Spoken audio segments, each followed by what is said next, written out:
આજની ધર્મકથા. પ્રણામ. પરમ પૂજ્ય આચાર્ય ભગવંત શ્રીમદ વિજય કુમુદચંદ્ર સુરેશ્વરજી મહારાજા,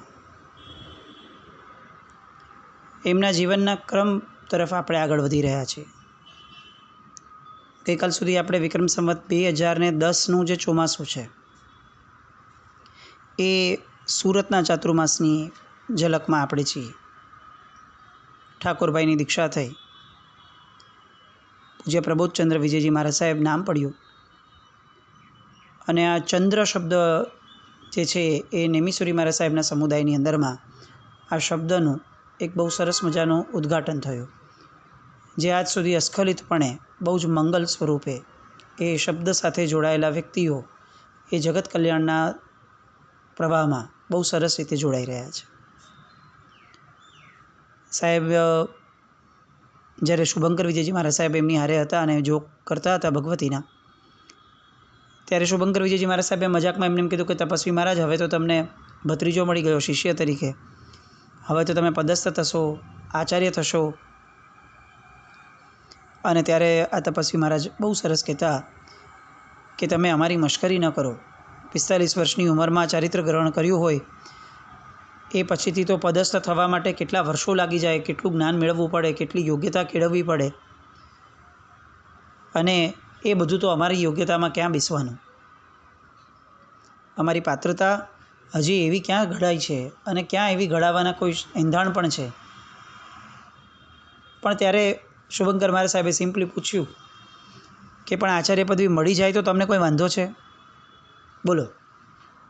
અને ત્યારે તપસ્વી મહારાજ બોલ્યા હતા કે જો નમસ્કાર મહામંત્રના 3જા પદની સ્પર્શના, દ્રવ્ય સ્પર્શના પણ મારા જીવને કદાચ થઈ જાય, અને દ્રવ્ય સ્પર્શનાથી મારા જેટલા પણ ભાવ પ્રાણ વિકસ્વર થાય, એ પદ જેટલું મને અલંકૃત કરી શકે જેટલે અંશે, એ પણ મારા આ જન્મનું, આ અવતારનું મારું સૌભાગ્ય હશે. તમારી વાણી ફળે, આપણી કેમ ના હોય.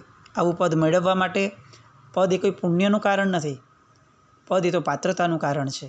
આવી પાત્રતા મળતી હોય તો કોણ ના પાડે. એ પછી જ્યારે આચાર્ય પદવી સાહેબની થઈ બહુ વર્ષો પછી, ત્યારે શુભંકર વિજયજી મહારાજ સાહેબ મળ્યા હતા અને એમણે કીધું હતું કે જુઓ, તમે આ બોલ્યા હતા પાત્રતાવાળી વાત, તમારી વાત ઈશ્વરે સાંભળી. અને ત્યારે તપસ્વી મહારાજ એવું બોલ્યા કે સાહેબ, તમારા મુખમાં સરસ્વતી વસતી હતી, તમારી વાણી ફળી. લઘુતા, નમ્રતા, આ બધા ગુણો કેવા હોય? કંઈક સારું થાય તો ક્રેડિટ આપણી, એ વાળી વાત ઉત્તમ પુરુષોમાં ક્યારેય ન હોય. ઉલટાકનું જે કામ પૂર્ણપણે આપણે કર્યું છે એવું પણ વર્તાઈને તો પણ ક્રેડિટ તો બીજાને જ જાય. દેવગુરુ ધર્મ પસાય શબ્દ જે છે ને એ એટલે જ મહત્ત્વનો છે. આપણે ત્યાં ઘણા અત્યારે દેવગુરુ પસાઈ ઉપર આવી ગયા, પણ કોઈ બાદ કે શાસ્ત્રીયતાની વાત નથી. બહુ સામાન્ય રીતે એમ થાય કે દેવ અને ગુરુ એને બધી ક્રેડિટ આપણે ક્યારે આપી શકશું? કેટલાક કાર્યો એવા છે કે જેની ક્રેડિટ કદાચ આપણે ગુરુ કે દેવને ન આપી શકીએ. એવા સમયે પણ આપણને ક્રેડિટ લેવાનું મન ન થાય જીવનમાં, એટલા માટે ધર્મ શબ્દ મૂક્યો કે ભાઈ ધર્મના કારણે કંઈક પુણ્ય ઊભું થયું હશે, એના કારણે આ અત્યારે પુણ્ય, એના કારણે અત્યારે આ બધી અનુકૂળતાઓ મળી છે. અને એટલે દેવગુરુ ધર્મ પસાય, આમાં ધર્મ શબ્દ એ આપણા બધાના વર્તમાન જીવનની અંદરમાં બહુ મહત્ત્વનો છે. હકીકતમાં જોવા જઈએ તો આપણને ધર્મની પસાઈ થઈ ત્યારે આપણને દેવ અને ગુરુ પ્રાપ્ત થયા છે. આવું એક સરસ મજાનું કુમુદચંદ્ર સુરી મહારાજ સાહેબનું એ અંતર્મન કે જે ક્રેડિટ આપવામાં બહુ માનતું હતું. એ પછીથી વિક્રમ સંવત 2011નું ચાતુર્માસ માટુંગા મુંબઈમાં જીવણપજી ઉપાશ્રયમાં જ્ઞાન મંદિરમાં 4 મહિનાના આંબિલ તો જે હતા એ હતા જ. સાહેબની એક બહુ સરસ મજાની ગમતી સજ્જાઈ હતી. સજ્જાઈ આપણને અત્યારે પ્રાપ્ય તો નથી, પણ સજ્જાઈના શબ્દો હતા, ભવિષ્યમાં લખ્યું હોય તે થાય, ઢાપણ કોઈનું કામ ના આવે.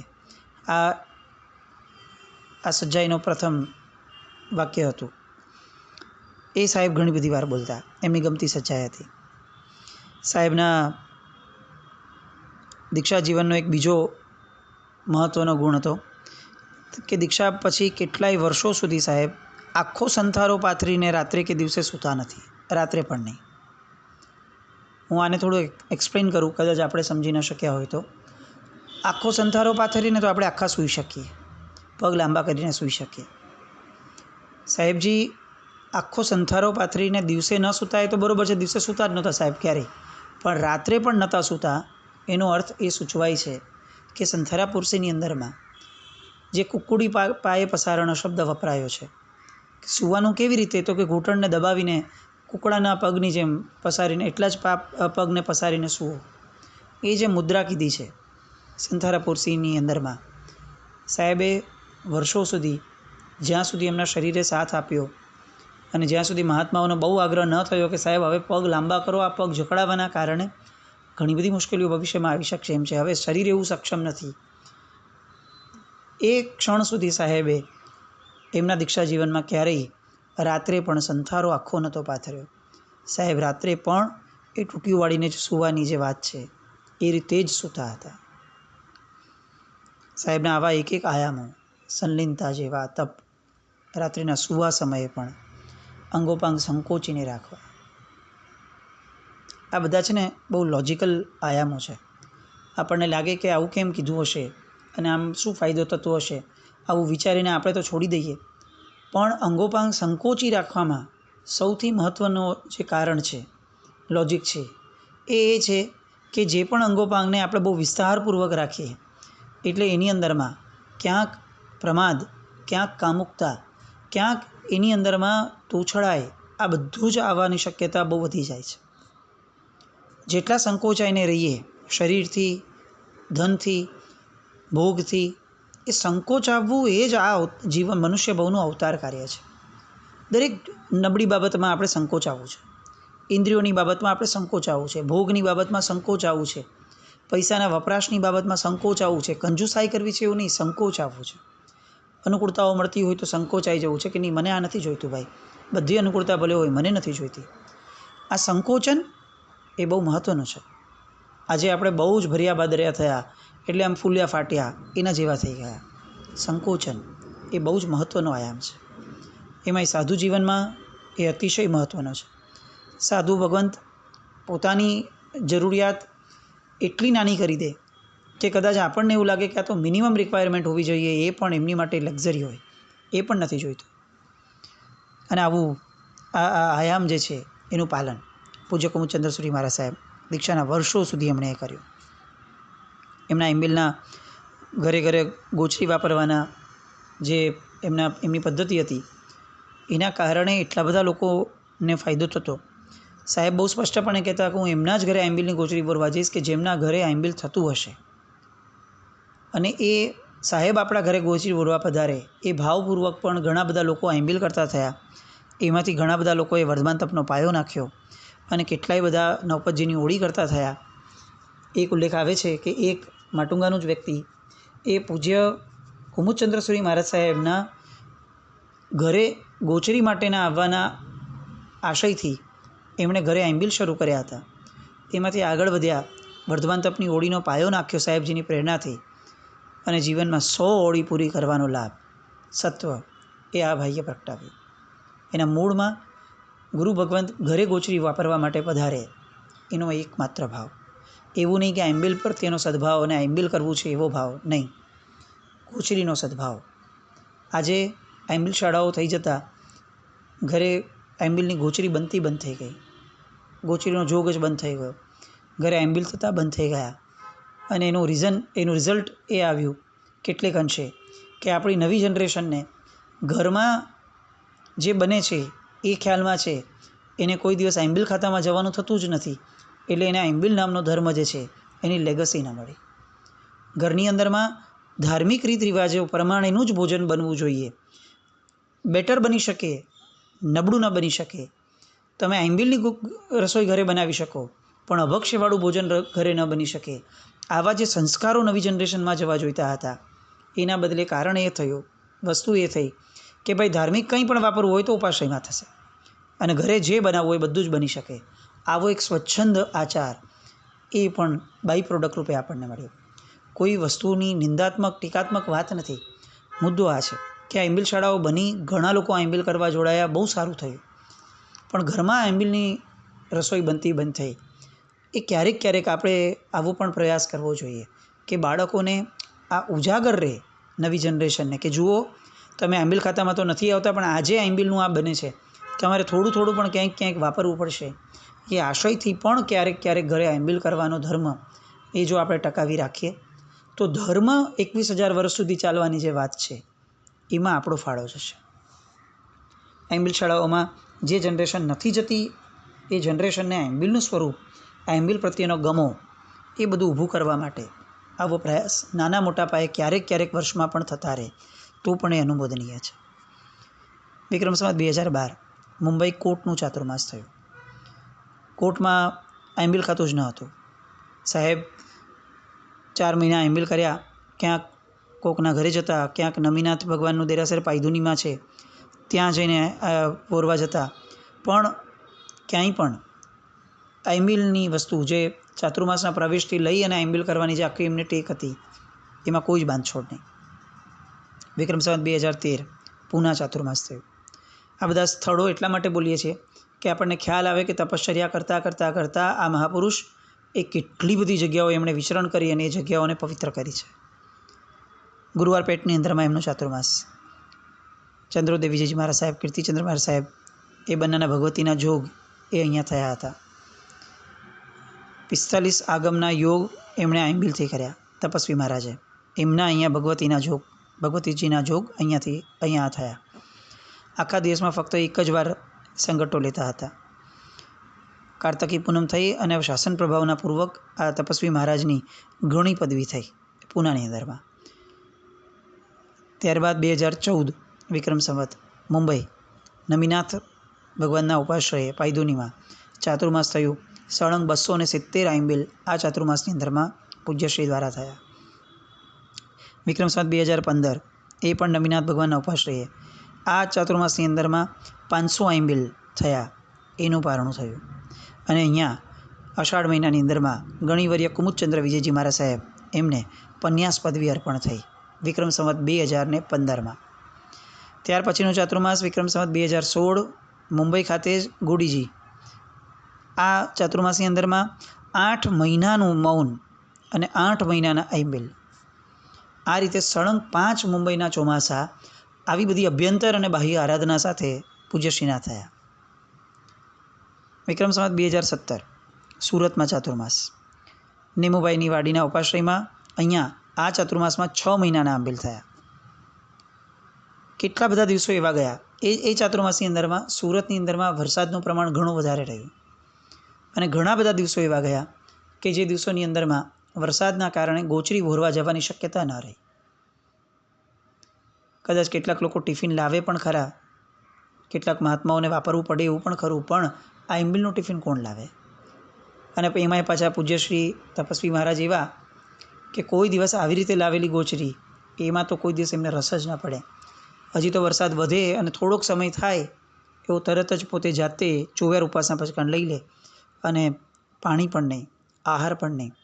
એ આ 500-800 આંબીલ જે પણ થયા એના અંતર્ગત આવા ઘણા બધા ચોવ્યાર ઉપવાસ સાહેબના એ સુરતના ચાતુર્માસમાં થયા. વિક્રમ સંવત 2018 રાજનગર ઉજમફઈની ધર્મશાળાની અંદરમાં ચાતુર્માસ. પ્રવેશથી માંડીને વિહાર ન કર્યો ત્યાં સુધીમાં 6 મહિનાનો એ જે ત્યાં સ્થિરવાસ થયો એ 6 મહિનામાં સાહેબે આંબીલ કર્યા. કસ્તુરભાઈ લાલભાઈ પર્યુષણના પર્વમાં આદિ અનેક સમયે વ્યાખ્યાનમાં આવતા, સાહેબની પાસે બેસતા અને અક્ષરશઃ આ શબ્દો એમને કહેતા કે સાહેબ આ પંચમ કાળમાં ભારે ત્યાગી તપસ્વી મહાત્માઓમાં તમારો નંબર પ્રથમ આવે. ખરેખર તમને ધન્ય છે. અમારાથી તો તમારા અંશ જેવું પણ કંઈ જ બનતું નથી. આમ આવતા અને છેક સુધી બેસતા અને ગુરુ મહારાજ તપસ્વી મહારાજને આવે ત્યારે હંમેશા અનુમોદના કરીને જતા.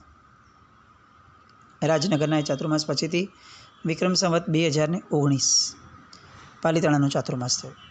આ ચાતુર્માસની અંદરમાં પૂજ્ય નંદનસુરી મહારાજ, પૂજ્ય વિજ્ઞાનસુરી મહારાજ, પૂજ્ય કસ્તુરસુરી મહારાજ 3 મહાત્માઓ ભેગા થયા. અને આમ આવા બધા ગુરુ ભગવંતોનો ભેટો મળ્યો હોય તો કંઈક નવું તો જીવનમાં થાય જ. એમાંય જે મહાત્માને તપસ્યાનો યોગ ઇનબિલ્ટ જેમને વણાયેલો છે એમના જીવનમાં નવું એટલે તપસ્યાથી શરૂ થાય. એમણે આ ત્રણેય મહાપુરુષની શીતળ છાયામાં 4 ઓળી આંબિલની વર્ધમાન તપની 4 ઓળી સળંગ કરી. એ પછીથી એમને એવું થયું કે ઓળી તો સરસ થઈ ગઈ છે, પણ આટલા બધા ગુરુ ભગવંતોના આશીર્વાદ મળવાના હોય તો કંઈક વિશેષ તપ તો થવું જ જોઈએ. અને એમણે 4 સળંગ આંબિલની ઓળી ઉપર 1 મહિનાના ઉપવાસ માસક શમણ કર્યું. એ માસક શમણનું પારણું એમણે આંબિલથી કર્યું. એ આંબિલનું પારણું એમણે સિદ્ધિ તપના પચકાણથી કર્યું. હું ફરીથી કહું, આ 3 આચાર્ય ભગવંત મળ્યા છે એના આનંદની અંદરમાં એમણે 4 મોટી નવપદજીની વર્ધમાન તપની ઓળીઓ કરી. ચાતુર્માસ શરૂ થયું, પ્રવેશ થયો ત્યારથી લઈને એ 4 ઓળી પૂરી થઈ. એના પારણે એમણે 1 મહિનાના ઉપવાસ કર્યા. 1 મહિનાના ઉપવાસના પારણે એમણે આંબિલ કર્યું અને એ આંબિલના પારણે એમણે સિદ્ધિ તપના પચખાણ કર્યા. અને આ બધાની સાથે સાથે એમના શ્રમણપણાના જેટલા પણ ક્રિયાત્મક સૂત્રોની આરાધના વગેરે જે આયામો છે એ બધા જ બહુ જ વ્યવસ્થિત અપ્રમત્તપણે સેવવાના. રોજ તળેટીએ યાત્રા કરવા જવાનું જ. રોજ 20 નમસ્કાર મહામંત્રની બાધી નવકારવાળી ગણવાની જ. આ બધું જોઈ અને એ સમયે નંદનસુરી મહારાજ, કદાચ એમ કહી શકાય કે આપણી સદીના, આ છેલ્લી 1.5 સદીના શ્રેષ્ઠતમ મહાપુરુષોમાં જેમનું નામ મોખરે આવે, પૂજ્ય શાસન સમ્રાટ પછીથી, ઉદયસુરી દાદા પછીથી આમ કદાચ કોઈ એક મહાપુરુષ કે જેમના ઉપકારો આ જૈન સંઘને એટલા બધા અપ્રતિમ છે કે જેનું વર્ણન જ ન થઈ શકે, અને જેમની આંતર પવિત્રતા એટલી બધી ગજબ હતી કે જેમની તોલે કદાચ કોઈ ના આવી શકે, એવા મહાપુરુષોમાંના એક એવા પૂજ્ય નંદનસુરી મહારાજ, આવા પવિત્ર મહાપુરુષે પૂજ્ય કુમુદચંદ્ર વિજયજી મહારાજ સાહેબને એ સમયે આશીર્વાદ આપતા એવું કહ્યું હતું કે તપસ્વી મહારાજ, તમારી તપ શક્તિ જોઈ અને આ મસ્તક જરા પણ સીધું નથી રહી શકતું. એ ફક્ત ને ફક્ત તમારી તપ શક્તિની સામે જાણે ઝૂકવા માટે સર્જાયું હોય એવો તમારો આચાર છે. આપણને ઘણી બધી જગ્યાએ છે ને બિઝનેસમાં ટેસ્ટિમોનિયલ લખવાની એક આદત પડી ગઈ. આમ આપણને એમ થાય કે જો આમ આવા મહાપુરુષે આ કીધેલું, એમને ટેગ કરીએ, એમનો ટેસ્ટિમોનિયલ લખીએ, લોકોની સામે આ મૂકીએ કે મારી માટે કોઈકે આવું કીધું છે. જુઓ, આપણને જ્યારે પણ આવો વિચાર આવે ને, મારી માટે કોઈએ આવું કીધું છે, ત્યારે વિચાર કરીએ કે પૂજ્ય નંદનસુરી મહારાજે કુમુદચંદ્રસુરી મહારાજ સાહેબ માટે જે શબ્દ કીધા હતા અને જે રીતે એમના તપ ધર્મને એમણે અનુમોદ્યો હતો, એ સાંભળ્યા પછીથી આપણને આપણી જાત પ્રત્યે, આપણી આ સાવ દરિદ્રી કહી શકાય એવી ગુણમય અવસ્થાવાળી જાત, એના પ્રત્યે ક્યારેય જો કોઈને ટેગ કરવા જેવું લાગે તો વિચારવું જોઈએ કે આપણે પાત્રતા ઊભી કરવાની ઘણી બાકી છે. જો આવા મહાપુરુષ, એમના ટેગ અને એમના ટેસ્ટિમોનિયલ પણ જગતમાં પ્રસિદ્ધ નથી થયા, તો પછી આપણે કેમ પ્રસિદ્ધિ માટે આવું બધું વિચારીએ. વિક્રમ સંવત 2020નું ચાતુર્માસ, ભાવનગર દાદા સાહેબમાં. એ ચાતુર્માસની અંદરમાં પૂજ્ય ઉદયસુરી મહારાજ, પૂજ્ય યશોભદ્રસુરીજી મહારાજ, પૂજ્ય વિજ્ઞાનસુરી મહારાજ, પૂજ્ય કસ્તુરસુરી મહારાજ સાહેબ, આ બધાની નિશ્રા મળી અને 7 મહિનાના લગાતાર આંબિલ એ એમના થયા. પૂજ્ય ઉપાધ્યાયજી મહારાજ, સુમિત્ર વિજયજી મહારાજ, બહુ જ પવિત્ર મહાપુરુષ, આ સમુદાયનું રત્ન કહી શકાય, અતિશય ગુણિયલ. જિંદગીભર માટે એમને ઉપાધ્યાય પદવી મળી. એ પછીથી કેટલા બધા લોકો, કેટલા બધા આચાર્ય ભગવંતોએ વિનંતી કરી હતી કે સાહેબ આચાર્ય પદવી, સાહેબ આચાર્ય પદવી. અને ત્યારે ઉપાધ્યાયજી સુમિત્ર વિજયજી મહારાજ સાહેબ હંમેશા જવાબ આપતા કે આ ભાવમાં હું ઉપાધ્યાય પદવી જેટલી પણ યોગ્યતા કેળવી શકું ને તો પણ એ મારું અહોભાગ્ય હશે. આચાર્ય પદવીને મારા જેવા વ્યક્તિના સ્પર્શ દ્વારા અભડાવવાનું પાપ મારે નથી કરવું. અને એમણે જિંદગીભર માટે આ સુમિત્ર વિજયજી મહારાજ સાહેબે આચાર્ય પદવી ન લીધી. એવા લઘુતા ગુણના પરમ આરાધક એવા સુમિત્ર વિજયજી મહારાજ સાહેબને એવું કહેતા કે તમારો પરિગ્રહ પરનો જે કાબુ છે એ મારા આખા જીવનમાં મેં ક્યાંય કલ્પનામાં પણ ક્યાંય જોયો નથી, વિચાર્યો નથી. તમારી જેટલી સ્તવના કરીએ એટલી ઓછી છે. આવો શબ્દ પૂજ્ય સુમિત્ર વિજયજી મહારાજ, ઉપાધ્યાયજી મહારાજ, એમને પૂજ્ય કુમુદચંદ્ર વિજયજી મહારાજ સાહેબને એ સમયે કીધું હતું. પરિગ્રહ તો આમ પણ દરેક સાધુને ત્યાગ હોય, પણ સાધુતા મેળવ્યા પછી પણ જે એમણે પરિગ્રહના ત્યાગ કર્યા, અને એમાં પણ વિશેષપણે ભોજનના ગોચરીના પરિગ્રહમાં પણ સાહેબ જે રીતે એક નાનો ડાભોળિયો, એક નાનકડી તરફણી, એના દ્વારા ભીષણ તપો કરતા હતા, એ અદ્ભુતતમ કક્ષાના હતા. વિક્રમ સંવત 2020ના ચાતુર્માસ સુધી આપણે આજે અટકીએ. ત્યાર પછીના અનેક ચાતુર્માસો, એ બધા ચાતુર્માસ અને એ દરેક ચાતુર્માસની અંદરની સાહેબની વિશેષપણે જે આરાધના થઈ, એની વાતો માટે આવતીકાલે ફરીથી મળીએ. જીના આજ્ઞા વિરુદ્ધ કંઈ પણ બોલાયું હોય તો ઈચ્છામિ દુક્કડમ. ફરી એકવાર વિનંતી, પૂજ્ય કુમુદચંદ્ર વિજયજી મહારાજ સાહેબ, એમના જીવનની આ દરેક વાતોને બહુ દીર્ઘાયુષી બનાવવા જેવી છે. મનની અંદરમાં ક્યાંક લખી નાખવા જેવી છે, ક્યાંક વાપરવાની આસક્તિ ઊભી થાય ત્યારે આ મહાપુરુષના નામના 108 વાર સ્મરણ કરવા જેવા છે. આ બધી વાતો સાંભળીને સારું લાગ્યું, કાનનો વિષય બનીને નીકળી જાય એવું ન થાય, એનું ખાસ લક્ષ્ય રાખીએ. જીના કંઈ પણ બોલાય તમે ઈચ્છામિ દુક્કડમ.